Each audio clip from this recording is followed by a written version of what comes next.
What's going on? I want to wish everybody a very happy February. And the reason why I say that is while I look out my window, I look at my calendar, and I now know that spring is in sight. We're just around the corner here, so just hang on. Today, we're going to look at and take a deep dive into the Toronto real estate market as we enter into about the 6-week mark of 2024. Now, while it's still early days, we are definitely seeing a dramatic shift from where we left off at the back half of 2023. I'm Ralph Fox, and I'm the broker of record and co-founder for Fox Marin Associates.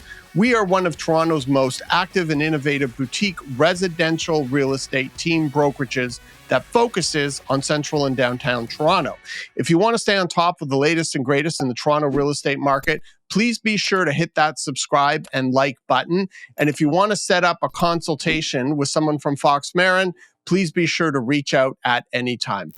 Okay, so let's get into it. So right now, there are many buyers that are bucking the trend that we saw at the back half of 2023, which was all this fear and uncertainty and doubt that had a lot of buyers pushed to the sidelines. Now, a lot of them are coming back trying to front run the Bank of Canada, meaning that there's a consensus out there or a narrative, which is tending to be the consensus, that we are in the end of this heightened rate cycle.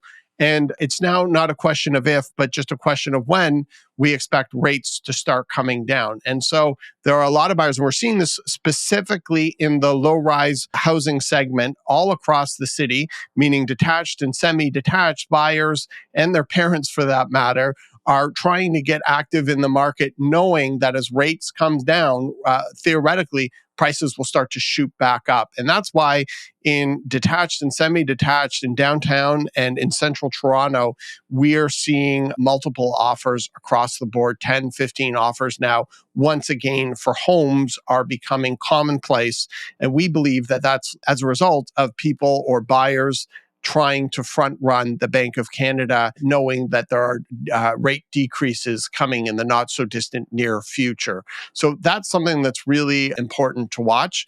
And then if we look at, interestingly enough, the sales volume in the month of January, up 37%. But what's even more striking is condos in sales up 40%. Now, it wasn't too long ago in October and November when many were pronouncing the complete apocalypse and end of the condo segment market in Toronto real estate. And it definitely seems to be bouncing back and very, very resilient. Now, we're still seeing average price growth month over month waning a little bit, slightly down, which is a little bit surprising.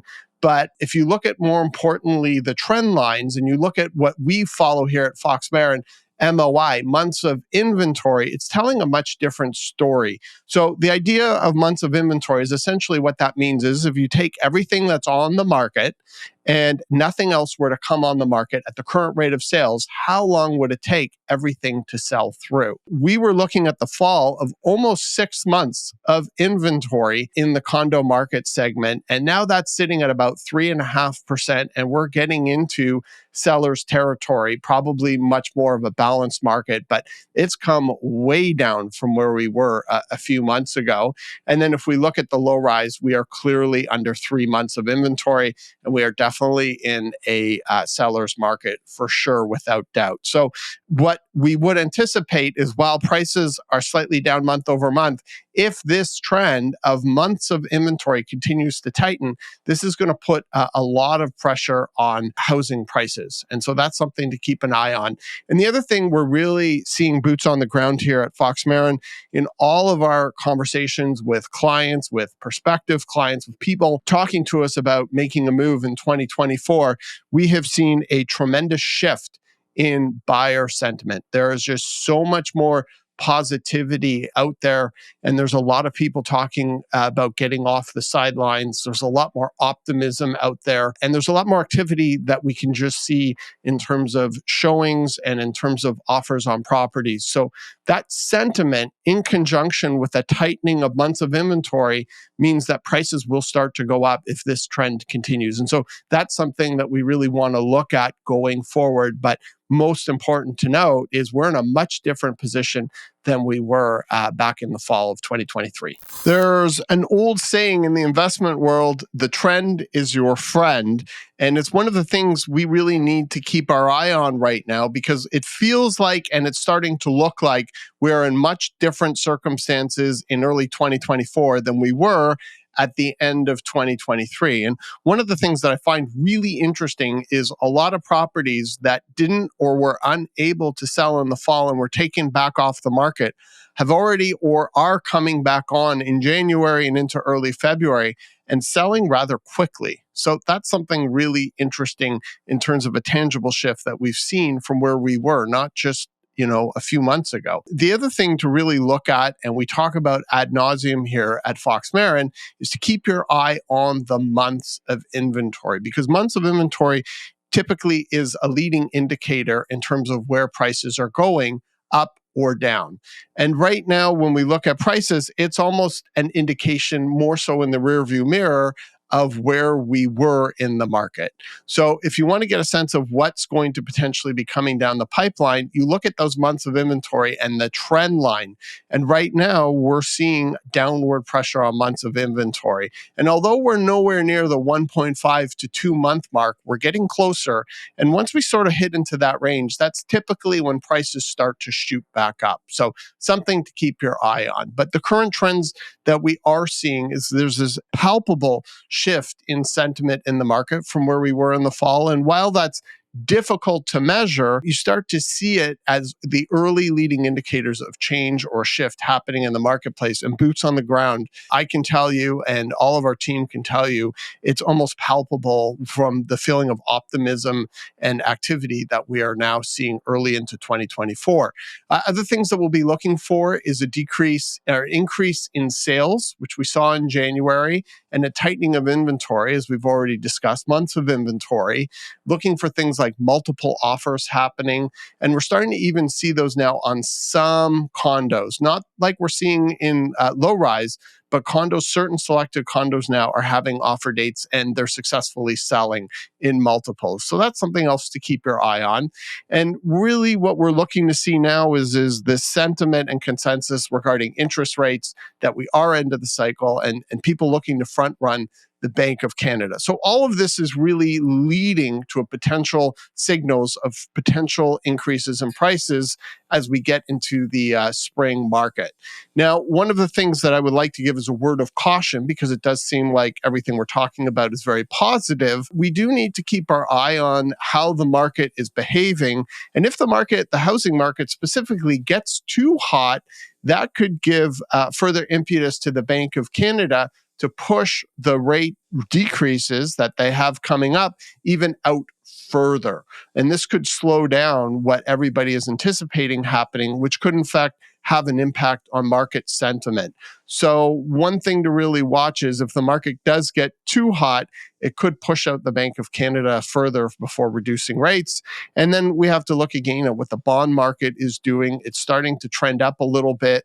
And we have some measures from last year where if we get rates, the fixed rate into the fours, like we saw last spring, the market will do very, very well. However, if it pushes back up into the sixes, we know that that's going to have a very negative impact on the market. So in regards to rates, we're still not quite out of the woods yet.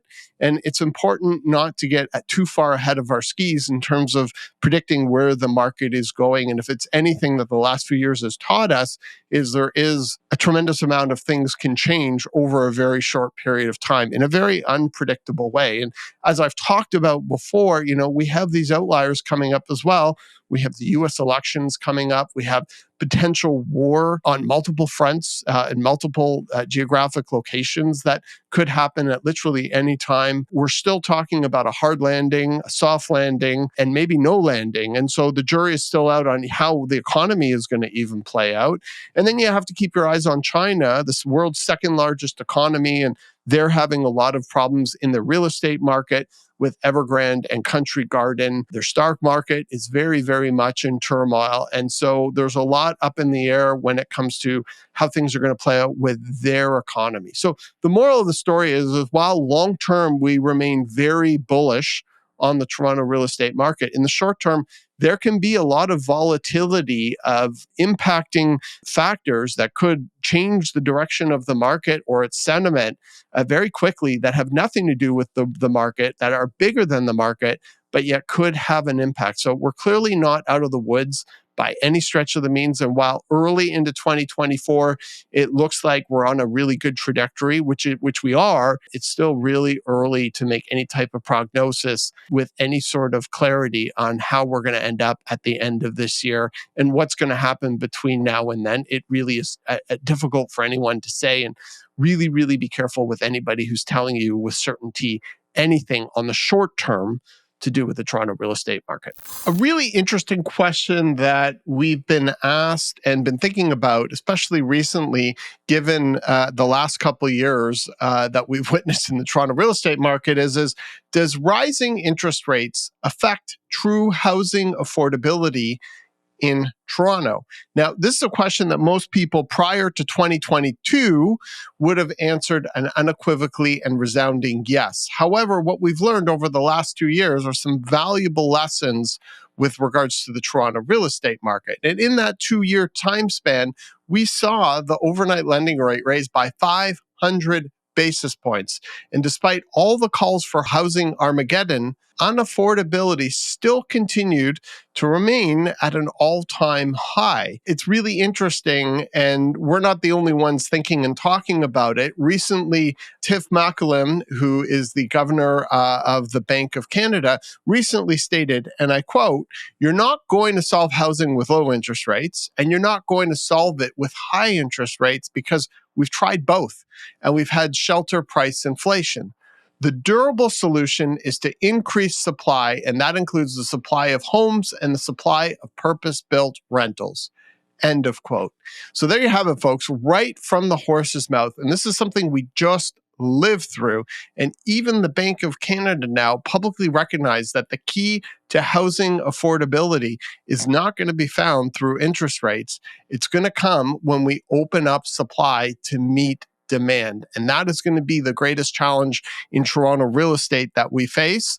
And that is really going to be the major driver, that differential between supply and demand that's going to continue to drive prices well into the future.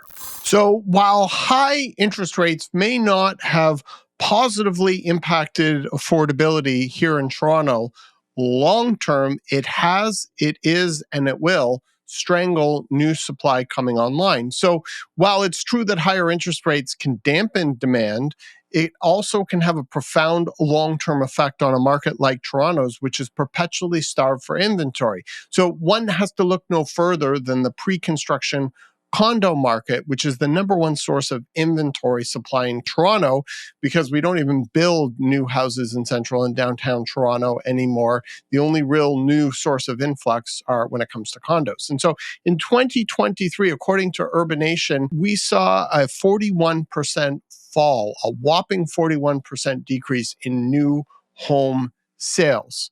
So this is really interesting because to put this in perspective, we had less than 13,000 sales last year, whereas the trend line for the last decade has been about 20,000. And the last time that we were sub 13,000 in sales was 2008. Toronto was a much smaller city at that point in time, and that was during the subprime crisis.